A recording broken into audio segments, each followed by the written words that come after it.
Hi, welcome to Sharath Chandra IAS academy. ఈ రోజు మన టాపిక్ ఏంటంటే న్యూక్లియర్ లయబిలిటీలో అమెండ్ చేస్తారా లేదా. ఎందుకంటే బడ్జెట్లో మెన్షన్ చేశారనమాట న్యూక్లియర్ లయబిలిటీ లా మనం అమెండ్ చేస్తామని. సో ఇప్పుడు ఫస్ట్ కాంటెక్స్ట్ ఏంటి బడ్జెట్ 2025-26లో మనకి civil liability for nuclear damage act 2010ని అమెండ్ చేస్తాం సో దట్ ఫారెన్ ఇన్వెస్ట్మెంట్ని అట్రాక్ట్ చేయొచ్చు న్యూక్లియర్ ఎనర్జీలో అని నిర్మలా సీతారామన్ గారు మెన్షన్ చేశారనమాట. ఇప్పుడు ఈ వీడియోలో మనం ఏం చూస్తాం. First, what is nuclear liability? అసలు న్యూక్లియర్ లయబిలిటీ అంటే ఏంటి? Civil liability for nuclear damages act 2010 provisions ఏంటి? ఎందుకు అమెండ్మెంట్ తీసుకొస్తున్నారు? నీడ్ ఆఫ్ ది ఆర్ ఏంటి? ఇవన్నీ చూద్దాం. ఫస్ట్ మనకి list of operational nuclear power plants in India చూద్దాం.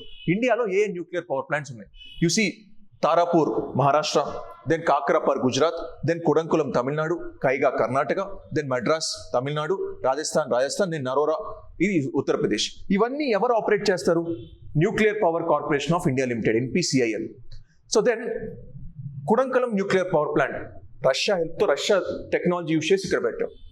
తారాపూర్ US టెక్నాలజీ హెల్ప్తో ఇక్కడ పెట్టాం. కాకరాపర్ కెనడా టెక్నాలజీ హెల్ప్తో ఇక్కడ పెట్టాం. అంటే వేరే కంట్రీస్ మనకు హెల్ప్ చేస్తాయన్నమాట, టెక్నాలజీ ఇస్తాయి, రియాక్టర్స్ ఇస్తాయి, ఇవన్నీ ఇస్తాయన్నమాట. ఇది ఎందుకు చెప్తున్నానంటే మనకు న్యూక్లియర్ లయబిలిటీ అర్థం కావాలంటే ఇవన్నీ అర్థం కావాలి. ఫస్ట్ అసలు న్యూక్లియర్ లయబిలిటీ అంటే ఏంటి? ఇప్పుడు USA గవర్నమెంట్ ఇండియాకి టెక్నాలజీ సప్లై చేస్తుంది, లేకపోతే న్యూక్లియర్ రియాక్టర్ సప్లై చేస్తుంది. ఇప్పుడు ఆపరేటర్ ఎవరు?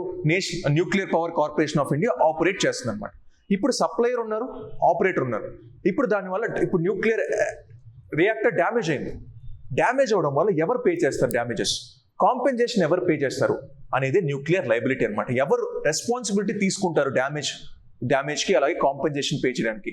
అది న్యూక్లియర్ లయబిలిటీ డిఫైన్ చేస్తుంది అనమాట ప్రాపర్గా. అసలు ఎందుకు కావాలి న్యూక్లియర్ లయబిలిటీ? బికాస్ చాలా న్యూక్లియర్ డిజాస్టర్స్ జరిగాయి మనకు న్యూక్లియర్ ఎనర్జీలో.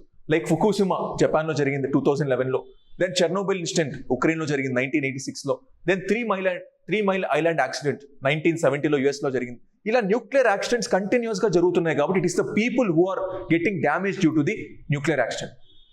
దానికోసం న్యూక్లియర్ లయబిలిటీ కావాలి. ఇప్పుడు civil liability for nuclear damage act 2010లో ఏ ప్రొవిజన్స్ ఉన్నాయి? First, no fault liability for operator of nuclear plant. Operator of nuclear plant ఏ రెస్పాన్సిబిలిటీ తీసుకోడు అని క్లారిటీగా మెన్షన్ చేశారు. Then pay damage caused by the accident operator. Operator ఒకవేళ operational causes వల్ల NPCIL సరిగ్గా వర్కౌట్ చేయడం వల్ల కానీ డ్యామేజ్ జరిగితే ఓన్లీ లెస్ దాన్ 1,500 crores మాత్రమే పే చేస్తుంది. రిమైనింగ్ అనేది సప్లయర్ పే చేయాలి. దెన్ సప్లయర్ లయబిలిటీ క్లాస్ అంటే సప్లయర్కే మెయిన్గా బర్డెన్ పడుతుంది అనమాట. Like USA government, Canada government, Russia government పైన ఎక్కువగా ప్రెషర్ పడుతుంది అనమాట. ఆ కంపెనీస్ పైన ఎక్కువ ప్రెషర్ పడుతుంది ఏదైనా న్యూక్లియర్ డ్యామేజ్ జరిగితే. ఎందుకంటే రైట్ టు రీకోర్స్ అనే ఒక ఆప్షన్ ఉందన్నమాట ఈ యాక్ట్లో. వాళ్ళే సప్లయర్సే మెయిన్గా పే చేయాలి కాంపెన్సేషన్ డైరెక్ట్గా దీంట్లో మెన్షన్ చేయడం జరిగింది. సో ఇప్పుడు ఎందుకు అమెండ్మెంట్ చేస్తున్నారు? So why amendment has been brought down? Limited operator liability. ఆపరేటర్కి అసలు ఛాన్సే లేదు, వాళ్ళు వచ్చి ఎక్కువ ఏం పే చేయరు. Then limited government liability. Government కూడా అసలు సంబంధం లేదు. గవర్నమెంట్ కూడా ఏంటి, సప్లయర్ ఆపరేటర్ మీరు చూసుకోండి, నాకు సంబంధం లేదు అన్నట్టు ఉంటుంది అనమాట. Then deter foreign investment.